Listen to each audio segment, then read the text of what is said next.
Bismillahirrahmanirrahim. Alhamdulillahi rabbil alamin. Wassalatu wassalamu ala Rasulillah ma ba'd. Assalamualaikum warahmatullahi wabarakatuh. Tidak ada kalimat yang lebih layak membasahi lisan kita kecuali kalimat syukur kepada Allah yang telah memberikan kepada kita keimanan di tengah banyaknya makhluk yang masih di atas kekufuran, yang memberikan kepada kita ketenangan di tengah banyaknya manusia yang masih dalam kegelisahan, yang memberikan kepada kita keamanan di tengah banyaknya kaum muslimin yang berada dalam ketakutan. Seperti kita melihat saudara kita di Palestina, saudara kita di Gaza, saudara kita di Suriah, saudara kita di Yaman. Mereka tidak tenang keluar dari rumah-rumah mereka untuk bisa beribadah kepada Allah, karena orang-orang Zionis, orang-orang dari kalangan Yahudi itu bersegera menghantam mereka dengan senjata-senjata mereka, rudal-rudal mereka. Maka sekali lagi kaum muslimin dan muslimat, agar hendaknya kita mengetahui nikmat ini, nikmat iman dan keamanan adalah dua nikmat yang pokok yang wajib seorang hamba untuk mensyukurinya. Terlebih khusus kita diberikan oleh Allah bisa duduk bermajelis ilmu untuk bertafaqquh fiddin. Itu kebaikan di atas kebaikan. Dan di pertemuan sebelumnya alhamdulillah, sebagaimana di kebiasaan kita, mengkaji dari kitab Ibnu Qayyim Al-Jauzi rahimallahu ta'ala di dalam kitabnya Da'u wad Dawa, yaitu penyakit dan obatnya. Dan alhamdulillah di pertemuan sebelumnya penulis mengingatkan kepada kita ad-du'a min anfa'il adwiyah, bahwasanya doa adalah obat yang paling mujarab. Doa sesuatu yang mustahil menjadi sesuatu akan nampak, sesuatu yang tidak mungkin bisa menjadi mungkin. Sebagaimana yang telah kita kisahkan dari kisah Zannun, Nabi Yunus tidak ada yang mampu menyelamatkannya dalam kegelapan ikan, di perut ikan. Kegelapan karena tenggelamnya lautan, dalam kegelapan malam, tapi karena dia berdoa kepada Allah, Allah loloskan.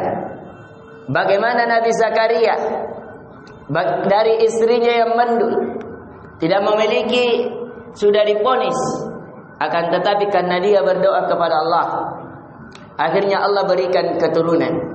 Walaupun dia sudah tua, walaupun istrinya mandul. Bagaimana Nabi Syuaib alaihi salam, semua keluarganya meninggalkannya. Semua para dokter telah mengatakan sudah tidak ada obatnya, akan habis badannya.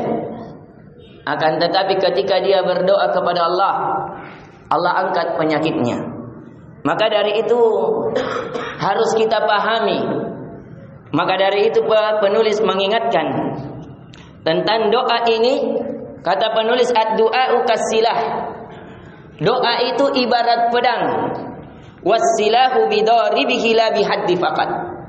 Akan tetapi yang namanya pedang itu tidak cukup kecuali dengan diayunkan, dipukulkan. Bukan hanya ketajamannya, walaupun pedang itu tajam, tapi ketika tidak diayunkan maka dia tidak bisa memutus sesuatu. Begitu pula dengan doa. Doa bukan hanya komat kamitnya ucapan, akan tetapi perlu didorong dengan keyakinan bahwa tidak ada yang mengangkat mudarat yang kita ditimpa padanya kecuali Allah Subhanahu wa taala. Tidak ada yang mampu memberikan manfaat kepada kita kecuali atas izin Allah. Dan ketika kita diberikan kemudahan untuk berdoa, yakin yang kata Allah Azza wa Jal, wa idza sa'alaka ibadi, wahai Muhammad, ketika ada di antara hambaku yang bertanya kepadamu tentang aku, apa kata Allah? Fa inni qarib. Tanyakan kepada mereka, sesungguhnya saya dekat. Ujibu da'watad da'i idza da'ani. Saya menjawab doa, saya mengabulkan doa bagi siapa yang berdoa kepadaku. Maka ketika kita diberikan ilham, ada firasat di dalam hati untuk ada keinginan berdoa, apalagi sudah mengangkat tangan, sudah di atas tauhid, sudah di atas keyakinan, itu sudah pasti dan pasti tinggal menunggu waktu yang tepat. Karena doa itu terkadang hanya 3 keadaannya. Yang pertama, Allah mengkes doa yang kita berdoa kepadanya karena waktunya sudah tepat. Atau yang kedua, Allah menjanggal sebentar untuk memberikan kepada kita kepada waktu yang lebih tepat. Sebagaimana doanya Nabi Yusuf ingin berjumpa dengan bapaknya, akan tetapi Allah putuskan puluhan tahun. Sebagaimana doanya Nabi Yakub, Allah putuskan lama dia berdoa, kemudian diberikan keturunan.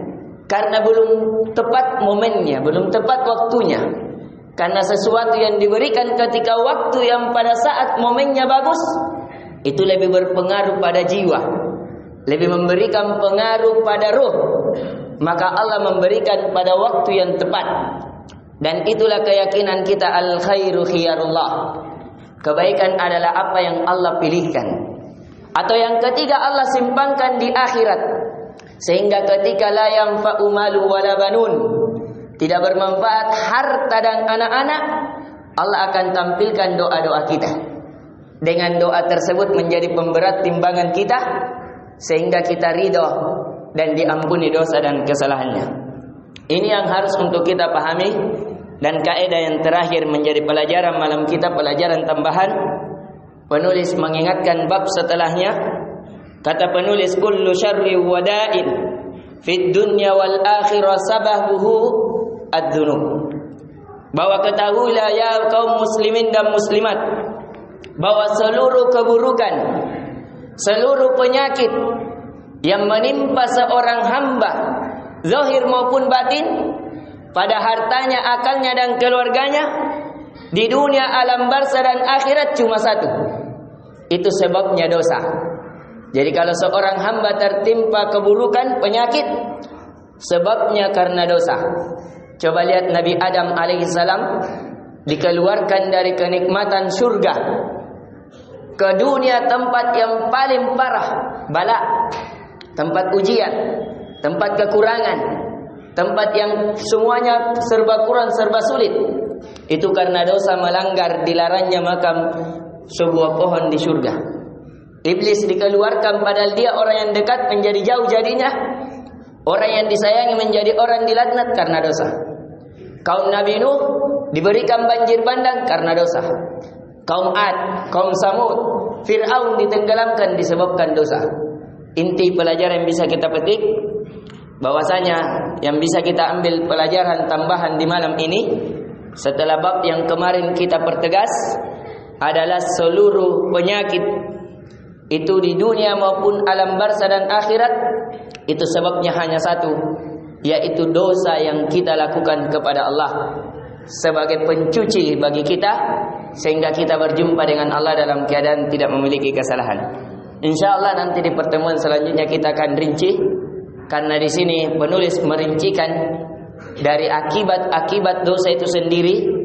Alhamdulillah sudah kita rincikan ada 30 akibat. Padahal penulis di dalam bukunya hampir ratusan. Beliau tuliskan dari sebab-sebab akibat dosa. InsyaAllah karena waktu yang membatasi kita, semoga dari nasihat yang singkat ini memberikan peringatan kepada kita. Dan jikalau ada keburukan di dalamnya, kesalahan kata, itu datangnya dari kami. Dan jikalau ada kebaikan, itu datangnya dari Allah Subhanahu wa ta'ala. Kita tutup majelis kita, kita berdoa kepada Allah. Semoga Allah mengijabah seluruh doa-doa kita. Semoga Allah mengangkat seluruh utang-utang kaum muslimin. Semoga Allah mengangkat penyakit di antara kita dari orang-orang yang sakit. Semoga Allah memberikan makanan orang-orang yang lapar di antara kita, memberikan pakaian orang-orang yang dalam keadaan telanjang, memberikan keamanan dari orang-orang yang merasakan ketakutan. Innahu waliyudzalika wal qadiru alaih. Subhanakallahumma bihamdik, syada la ilaha illa anta astaghfiruka wa atubu ilaik. Assalamualaikum warahmatullahi wabarakatuh.